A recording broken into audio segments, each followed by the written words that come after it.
The British Empire once stood as the most powerful and extensive empire in human history. At its height, it stretched across continents, ruling over a quarter of the world's land and population. From the bustling ports of India to the windswept highlands of Africa, from the Caribbean sugar islands to the vast territories of Canada and Australia, the Union Jack flew proudly across the globe. It was an empire that saw itself as the master of the seas, the guardian of commerce, and the torchbearer of civilization. But by the middle of the 20th century, this vast and seemingly invincible empire had crumbled. How did the greatest empire in history collapse within just a few decades? To understand this fall, we must journey back through centuries of ambition, conquest, and contradiction, because the seeds of collapse were planted at the very moment of its rise. When we think of the British Empire, we often imagine the 19th century, an age of steamships, railroads, and red-coated soldiers standing proudly over distant lands. But the empire's roots were much earlier, in the 16th and 17th centuries, when Britain was far from being the world's leading power. Spain and Portugal dominated the seas, their galleons laden with silver and gold from the Americas. France was a continental giant. England, by contrast, was small, relatively poor, and politically unstable. Yet it had two advantages: a restless spirit of exploration and an island position that encouraged 1588, when the English Navy defeated the mighty Spanish Armada. It was more than just a military victory, it was a signal. England would not remain a minor player in Europe. This was the beginning of its global ambition. Over the next century, merchants, adventurers, and privateers carved out small footholds in the Americas, the Caribbean, and along the coasts of Africa and Asia. The empire was born less out of central planning and more from private enterprise, chartered companies, and sheer opportunism. But from the very start, contradictions defined the British Empire. On one hand, it spoke of free trade, liberty, and Enlightenment values. On the other, it relied on brutal conquest, slavery, and exploitation. The wealth of sugar plantations in the Caribbean, for example, was built on the backs of enslaved Africans. The prosperity of British ports like Liverpool and Bristol was tied directly to the transatlantic slave trade. This duality, liberty at home, domination abroad, would haunt the empire for centuries. By the 18th century, Britain had emerged as a major colonial power, especially after defeating France in the 7 Years' War, a conflict that some call the First True World War. Victory gave Britain control over vast territories in North America and India. But this triumph also brought strain. Governing far-flung colonies was expensive, and when Britain tried to raise revenue from its American colonies through taxes like the Stamp Act, resistance flared. The result was the American Revolution. The loss of the 13 colonies in 1783 was a devastating blow. Many at the time thought the empire was finished. But paradoxically, this defeat forced Britain to reimagine its empire. Instead of clinging to settler colonies in North America, it turned its attention to Asia, Africa, and the Pacific. India became the jewel in the crown. Through the East India Company and later direct rule, Britain extended its influence over hundreds of millions of people. Cotton, tea, spices, and opium flowed from India to the world, enriching British coffers. Meanwhile, in Africa, British traders and later imperial armies secured territory after territory. Australia and New Zealand became settler colonies, and Canada, though lost in part, remained under British influence. By the 19th century, the British Empire was not just a political structure, but the engine of global trade. Its navy ensured that goods, ideas, and people moved across the seas. Its industrial revolution gave it a technological edge. Railways, steamships, and telegraphs connected the empire like never before.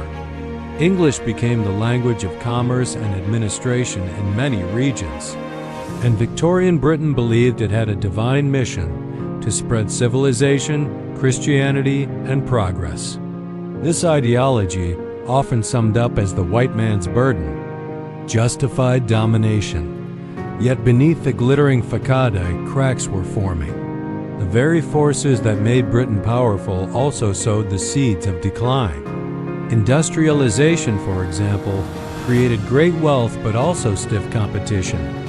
By the late 19th century, the United States and Germany were industrial giants, challenging Britain's economic supremacy. Militarily, maintaining a global empire became increasingly expensive. Nationalist movements simmered in colonized lands. Inspired by ideas of self-determination and freedom, the First World War was the first great hammer blow to the empire. Britain entered the war in 1914 as the world's leading power. 4 years later, it emerged victorious but drained. Nearly 1 million British soldiers had died.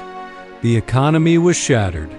To finance the war, Britain had borrowed heavily, particularly from the United States, and now found itself in debt. Though it gained new territories under the League of Nations mandate, the cost of empire was becoming unsustainable. Worse still, the war had shaken faith in imperial rule. Indian soldiers who had fought bravely in Europe asked why they were still denied independence. Irish rebels launched the Easter Rising, demanding freedom from British rule. The empires. Legitimacy was crumbling. Then came the Second World War, and this time the blow was fatal. Britain again stood against tyranny, fighting Nazi Germany and Imperial Japan. It was a war of survival. But victory came at a colossal cost. Entire cities were bombed. The treasury was empty. Britain had mortgaged its empire to fight the war, relying heavily on American aid through the Lend-Lease program. By 1945, though on the winning side, Britain was economically exhausted, militarily weakened, and politically overshadowed by two new superpowers, the United States and the Soviet Union. Decolonization began almost immediately. In 1947, India gained independence, and with it, Pakistan was created. This was more than just the loss of a colony. It was the unraveling of the empire's foundation. India had been central to Britain's global dominance, its resources and manpower critical to imperial power. Once India was gone, other colonies soon followed. Across Asia, Africa, and the Caribbean, nationalist movements rose. The British, recognizing they could no longer suppress these aspirations, often withdrew, sometimes peacefully, sometimes in bloodshed. Ghana, Nigeria, Kenya, Malaysia, Jamaica, the list of newly independent nations, grew rapidly in the 1950s and 60s. But collapse was not only external. Domestically, Britain was changing.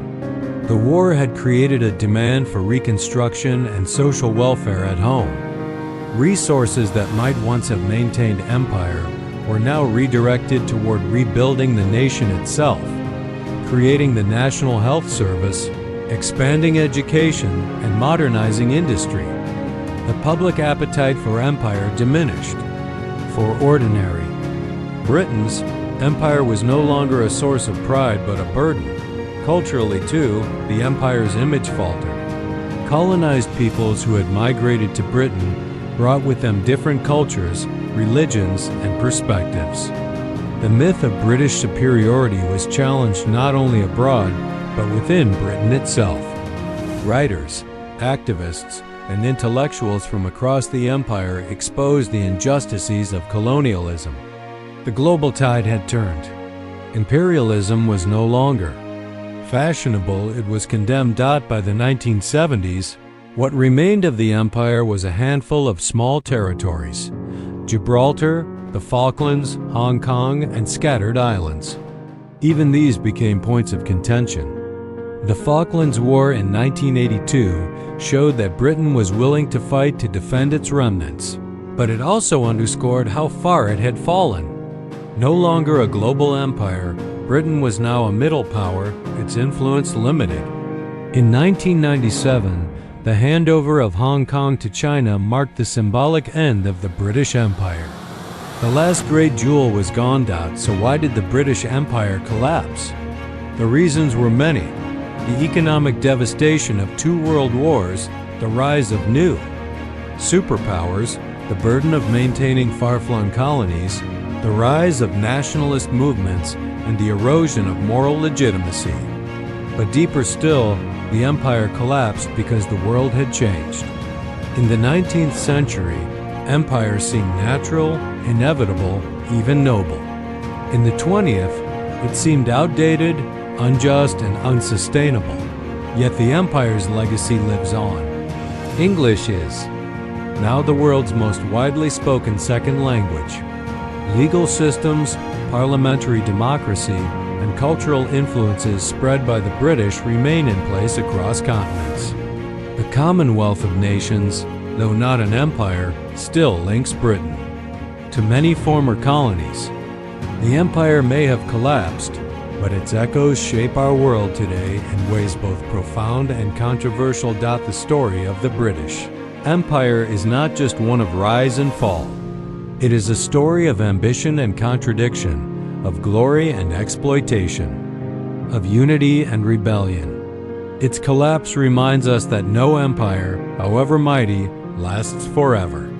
Power shifts, economies evolve, peoples rise, and ideas change.